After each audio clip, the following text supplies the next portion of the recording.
The Owl House has finally returned!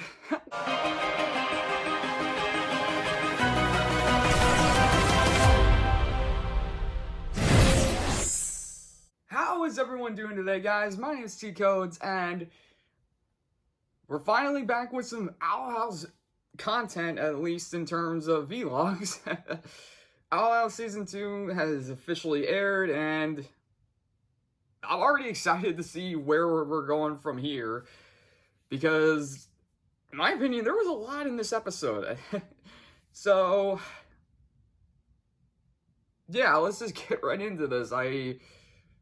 There's a lot to definitely talk about, and what better way to open up the second season than by kind of recreating the opening of the first episode of the series, which is, in this case, it's Luce just in this cave, and there's just this monster, and of course it's like the monster is threatening Luce, and it's so funny. It's just because you just got this gigantic monster shadow, and then you see what's actually casting it. It's just this tiny little cutie beast thing, and I love Luce's reaction. She's just like, wait, you're Garlog?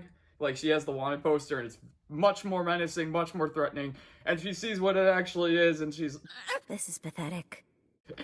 That is good. That needs to be a meme. Just her reaction to that is just so funny. And then it gets a little dark, in my opinion, with, Garlog starting to monologue. He's like... Small I may be, but you will soon know fear when I lay waste to all that you... King, drop it now. Drop it now! Drop it! No! I'm not gonna play right now! King! Honestly, I don't know how else you would have opened up the second season, right? Because it's funny, it's kind of messed up when you think about it, and it's paying homage to the first episode, so yeah, solid. But okay, so after all that, Luce goes in and she has her vlog update with her mother, which, again, that's, we've seen that if you've seen the Season 2 trailer. Pretty much the same thing here, except, there's a little bit more to it. This time, she also shows Ida and Lilith and gives everyone a rundown of basically what has happened. So it's been a week and a half since the Season 1 finale, and it's been a week and a half since, she destroyed the portal home, and pretty much since then, they've just been trying to do what they can to get some money, and basically just got all these different odd jobs, and right now, they're bounty hunters, hence why they were hunting a demon at the beginning of the episode. So they're hunting demons, and it seems like, that would be a pretty steady payday, right? Because, especially with the demon that they caught, it said reward 4,000 snails, so you think they're gonna get some good coin out of that. No, they go into the market and they get half a snail. Well, it's ridiculous because they literally have an entire bag of demons and they give it to them, and the guy's just like, okay, here's your payment. He whips out a coin, and then he's just like, a single snail? Are you kidding me? And then the guy's like, oh yeah, wait, hang on. He splits the snail in half and then gives her half, and I'm like, wow, that is low. But but the thing is, everyone knows Ida's powerless. I mean, they literally spell it out. Like, Ida's like, do you know who I am? And then the guy's like, yeah, you're Ida the Owl Lady. What are you gonna do? We know you're powerless. And then Ida's really stubborn about all of this, because, she's she tries multiple times in the episode to conjure up magic. Well, mainly in the first half. She mainly tries to, she creates a spell circle when the guy rips her off and nothing happens. She tried to levitate some apple blood into her cup, and it just ended up exploding, which was actually kind of weird to think about it, because it was apple blood, so technically you had an explosion of blood. Again, this shows a lot of interesting layers. But pretty much, yeah, Ida's powerless, lost her status as being the most powerful witch on the Blowing Isles, and yeah. But interesting about this as well is, one, that Lilith, you know, obviously Lilith is kind of on her level now, being like she lost her powers too. And I kind of just, Ida, I mean, I understand why Ida is a little bit petty, or is kind of petty with Lilith right now, because it's been only under 2 weeks since season 1 finale, so it's only been under 2 weeks since Lilith split the curse with her to help to save her. So they're still obviously trying to mend the bond that they lost so long ago. But yeah, she's kind of petty in this with Lilith. She's like, I mean, like, there's one moment where she's like, I've lived with this girl for 30 years. I'm sure you'll be fine. And then there's another one where she's like, have fun feeling pity for me because you cursed me all those years ago. Bye. It's like, yeah, petty Ida.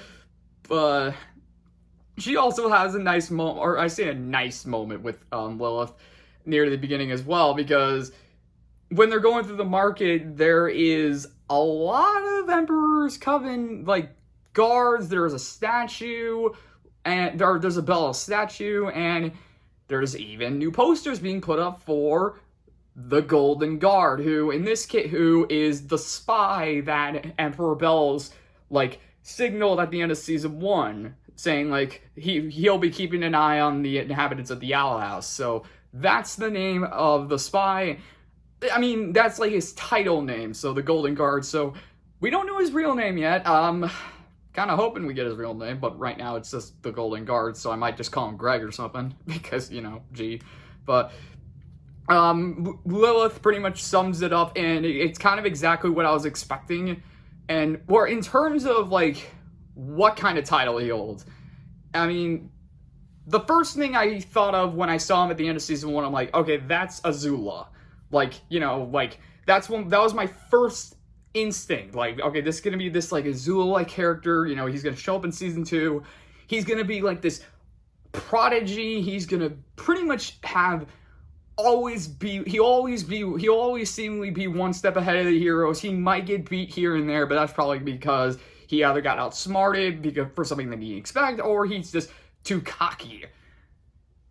He's partially that in this episode, and the other half of him I didn't expect, and I can see why he's one of Dana's favorite characters. That's pretty much what I got out of that for this episode, because he's very charming, but he's also very funny as well. So I kind of was caught off guard by that. I'm like, wait a minute, this is the bad guy, but he's acting like I'm like, okay. But we'll get to him later. It's because pretty much Lilith does sum that whole thing up. She's like, he's just the prodigy. Oh, he's just this prodigy, you know. But he's really just a prodigy. Oh yeah, that's another thing I wanted to talk about. It was like Lil's personality in this episode is very... He always got special treatment because he was the genius teen prodigy. But he's really just a brat. Oh, no! I don't want your help! I told you not to follow me! If I were you, I would... You would what? She's very emotional in this episode, like... That's rough, buddy. I guess it kind of makes sense, because, you know, she's lost everything. She dedicated her life to the Coven, only to have it just be a big lie. So I guess she would be a little on edge at this moment.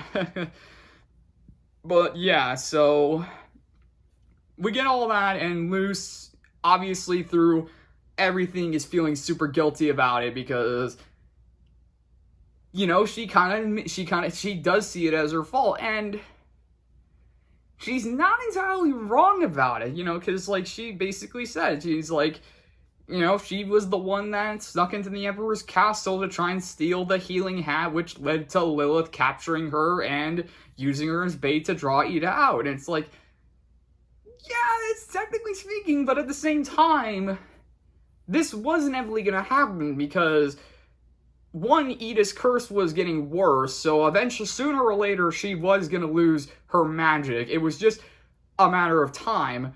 And Lilith was very desperate because, remember, she was told by Bellows that if she didn't have Ida by the end of the day, she would lose her position. So, who knows what would have happened then, but either way, this kind of... Luce just technically sped up the process of the whole thing. But you do understand her regret for it and her guilt, and so she wants to do everything she can to atone for it. She wants to atone for the mistakes that she's made.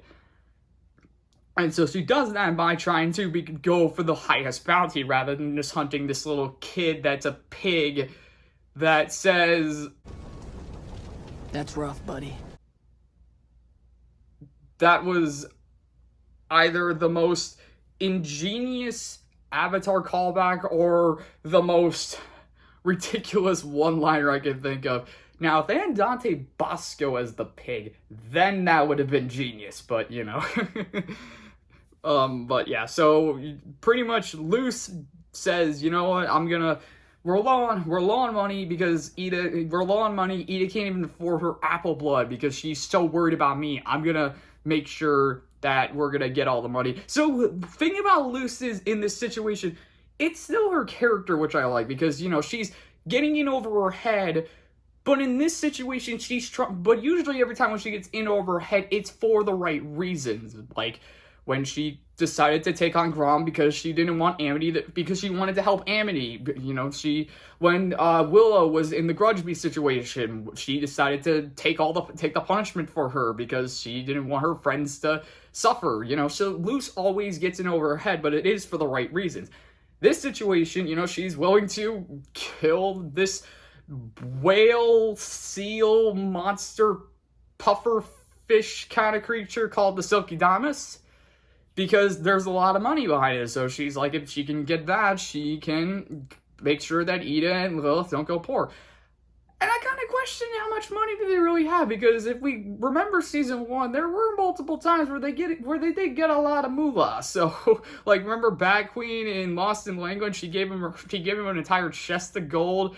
Really small problems that episode when it was the carnival. She was able to get all the cash from Tibbles. So, like, how fast did they go through all those snails, right? But so yeah, Luce basically, yeah, so she takes this bounty, but she's not alone. She joins this pirate ship. It's pretty much this pirate ship.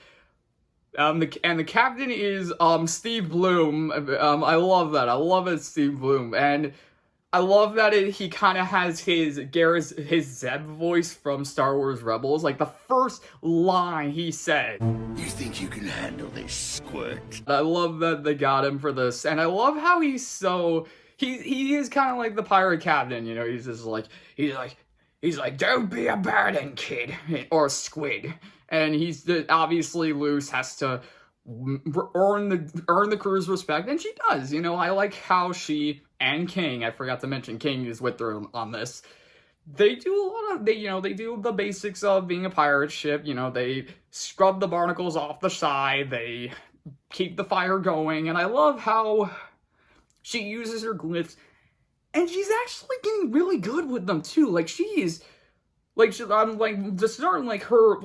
anytime she uses plant magic, she whips out the vines and, like, basically creates, like, a rope for herself. She's able to, you know, it's like when she's scrubbing the barnacles off the ship. She creates a vine, just wraps it around the ship, and just goes down and just uses it. There's also another moment where, you know, they're actually battling the Silky Damus, and she's just, like, she's taking ice glyphs, and I love the way she does it. She's basically just smacking it and just firing it down. Like, she just basically conjures it up and, like, throws it in a way, and it's just creating these massive icebergs. It's pretty cool. And then there's even another moment where she creates a small ship out of ice, then she pulls out a fire glyph, presses it, and it's like a thruster. I mean, again, not entirely sure how they fully work. In my mind, I guess it's like a spell, you know, it's like you think of what you want it to do, and it does it in terms of the spell. So, like, if Luce is like, make a tiny ship out of the ice, just like for this, or it's like, thruster me with the fire, it's like, maybe that's how it does or works. But, you know, it's really cool that Luce is not only learning how to be better with these force spells, but she's getting very inventive with them. Makes sense for her character as well. But of course, all of this kind of backfires when we have the fact that this isn't just a normal pirate ship, it's the Emperor's ship, and the Golden Guard is inside, and it's like, oh boy.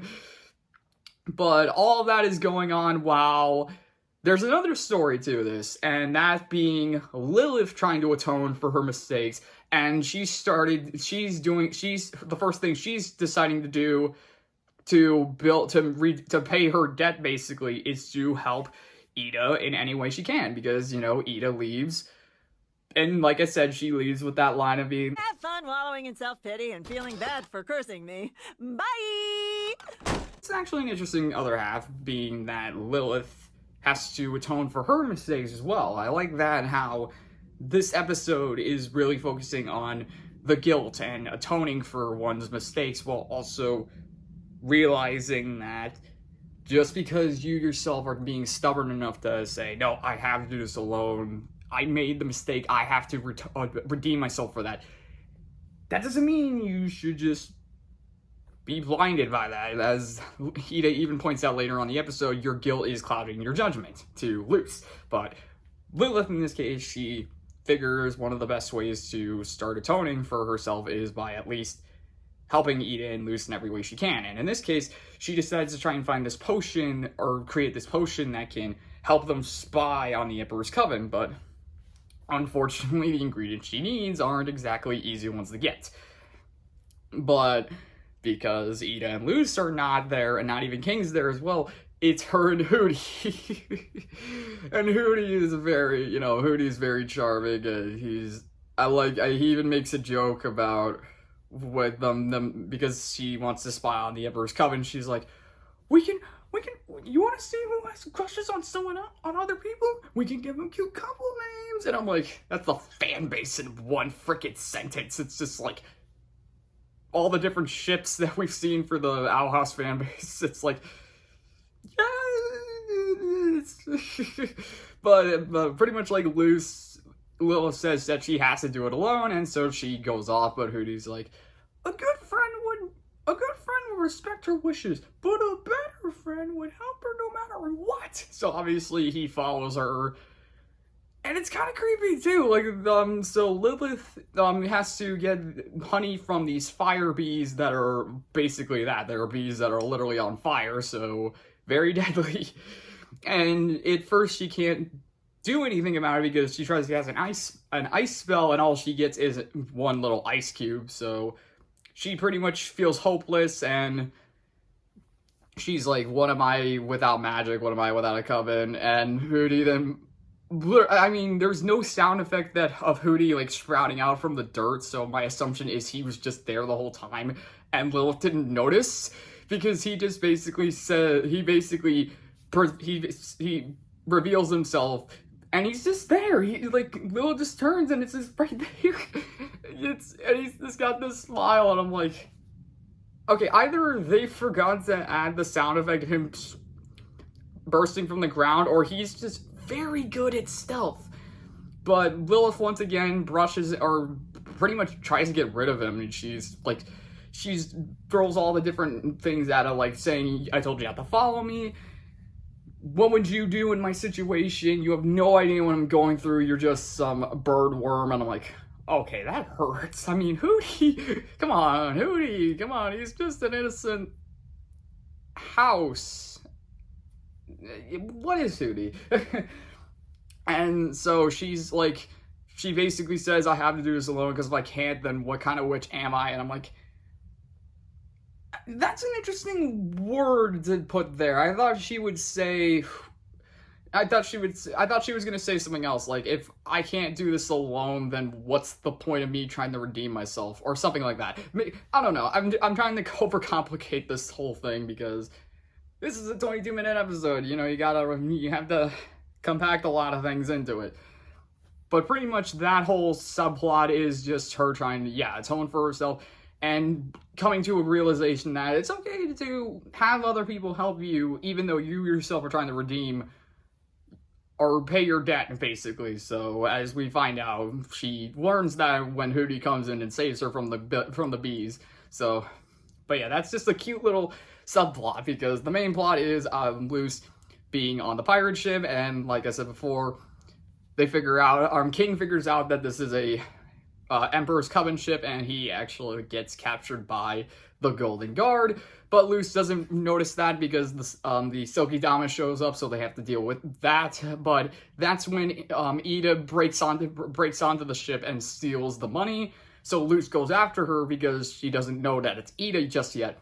And they get stuck on this island, and the money even goes into the boiling sea. So they lost the money, and of course Luce and Ida are like, wait, what are you doing here? What are you doing here? And Ida's like, you could have gotten yourself killed. And then we just have the Golden Guard just...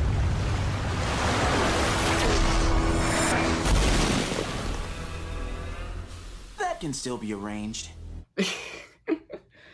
And yeah, he's kind of charming, and he immediately shows how he can wipe the floor with them, because Ida and Luce both try to attack him. He dodges every single attack, and then he even counters them and just threatens to throw them into the boiling sea, and mentions how even the steam from the water can cause third-degree burns. And in my mind, I'm like,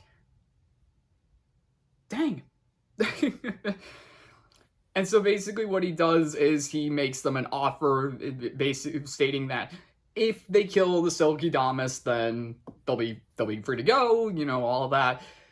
But if they don't, a few things will happen. One, Luce will have to stay as a pirate to repay the money that was lost. Ida will have to will be arrested for attacking an Emperor's ship, and King will be drowned in the water. Or as he puts it, the bird will be. He's like, oh, this is getting ridiculous.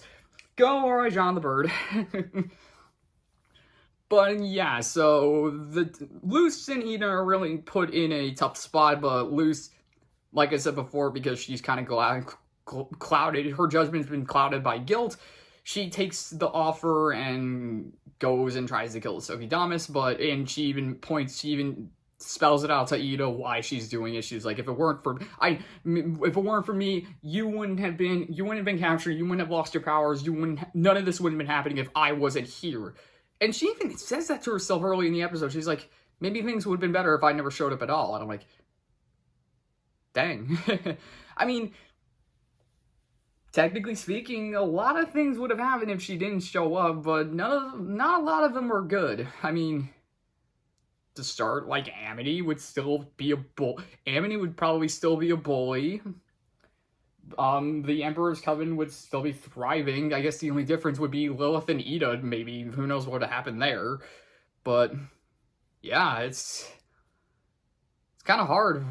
But Ida points it out. Like, she's like, okay, yeah, but look at all the good, I mean, look at the things that you did just for me. It's like, you got King his crown back when you hardly knew us. You saved me from being turned into stone. It's like, and you even had me talking to my sister again. It's like, yeah, it's just, there have been bad, but there's also been good. So, you know, Ida's trying to show Luce that, yeah, just because you've done some bad things doesn't mean you haven't done good things, because that's what you always try to do. You try to do good things. It's just that sometimes they don't always turn out to end good. But basically, the two are able to come together and figure out a plan to get out of their situation. And what they do is, one, they discover that Silky Damas has a baby, and it's a cute little baby, and I'm like thinking, oh, it's so cute, I can't wait for it to grow up so it just can turn into a pufferfish and just shoot spikes out of itself. That was cool though. I thought that was a cool little detail that the creature had. It just blows up like a pufferfish, and then it just shoots the spikes out. It's like, but it doesn't look like a pufferfish at all. It's just nice little detail. So Luce and Ida are able to come up with a plan to trick the Golden Guard into thinking they killed it, because you do the old-fashioned look at the shadow, look at the back, or look at the shadow, see them battling this, what is the Silky Damas. You see Luce kill it, and you think, oh, they got it, but it's really just, it was a plant monster, and you had all these different light glyphs as well, just making a shadowy figure out of it and it's like, okay, cool. And even Luce was like, hey, Ida, you want to learn your first glyph? And I'm like, it's been a week and a half. You haven't taught her one yet? And there's only 4 glyphs. I'm like, you can teach her a few of them, right? But yeah, so they trick the Golden Guard, then they get King back, and the Golden Guard's like, You can find your own way home. And try to stay out of trouble. The Emperor is not a merciful man. Bye!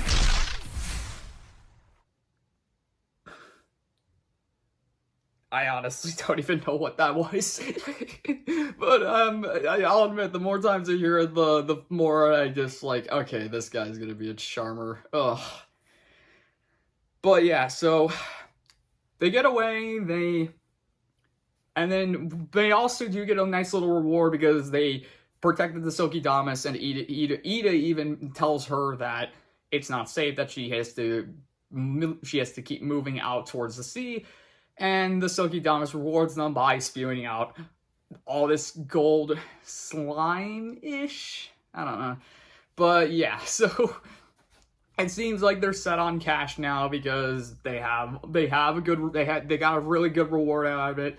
So they get home and they find Lilith and Hooty, who is just covered in bee stings, and even he's just like, right, best friend? And Lilith is like, I'm not gonna answer that.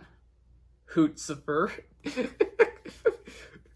Hootsifer. That's an interesting one. But yeah, so Ida and Luce come into the house, and Lilith shows them the potion that she crafted, which is basically this hidden camera in my mind, you know, because like they look into the cauldron and they see what's going on in the Emperor's Coven, and Lilith is like, go nuts, do whatever you want. It's like, it's cool, and Ida's even like happy about it, and just they all have this nice moment. But then of course it ends with they go. So I like this shot. They go into the potion, and in other words, you're going into the castle. You go into the secret room where Emperor Belus is creating the portal. He puts a piece in the portal, and it seems like it's almost done. I mean, I guess the only really missing piece is the key that Luce has. I feel like that's what Belus is going to have to go after, and I imagine that's what the Golden Guard will be tasked with. He has to somehow get the key from Luce. And in my opinion, Luce either is going to make sure that she keeps it on her at all times, or she'll keep it in the owl house somewhere. I don't know. But for now, you know, it just ends with Belus just turning to the camera and just being like, Knock, knock, human. okay. But yeah, so yeah, that was about everything for episode 1. We didn't get the outro on TV. It was just, you know, they just rolled the credits as those final scenes were playing out. So I have no idea in terms of the new outro. I heard it was a new outro. I don't know what it is yet. I haven't seen it yet because I'm waiting to see like it either in an episode, or I might give in and just see it on YouTube somewhere. I don't know. But yeah, so in terms of everything that happened, nice episode to start off with in the second season. I'm glad, because we get to see more than just the Boiling Isles this time, because we get to go out into the actual boiling sea to this new island, get to see a new creature, some new characters. We also get to see what the Golden Guard is actually made of. We get to see how Lilith has been handling everything, how Ida's been handling everything, how pretty much everyone's been handling this. In terms of the inhabitants of the Owl House, we haven't seen Willow, Gus, or Amity yet. Judging by the list of episodes that we have been given, that's going to be in the next episode with escaping expulsion. Yeah, let's see how that goes. But for now, I really had fun with this. I think the main thing I really got out of this episode was Luce and Lilith coming to terms with their guilt, trying to redeem themselves, and are atoning for their mistakes. Ida basically trying to tell Luce that just because she's screwed up a few times doesn't mean she's been doing a lot of good. And of course, the Golden Guard just being the Golden Guard right now. So, alright, so yeah, that's everything I got for this episode. So, hope you guys enjoyed the video. If you liked it, leave a like. If you want to leave a comment, and if you want to subscribe, subscribe. You don't have to, I'm just saying. Thank you all for watching, and we will see you in the next video. Yeah. Bye!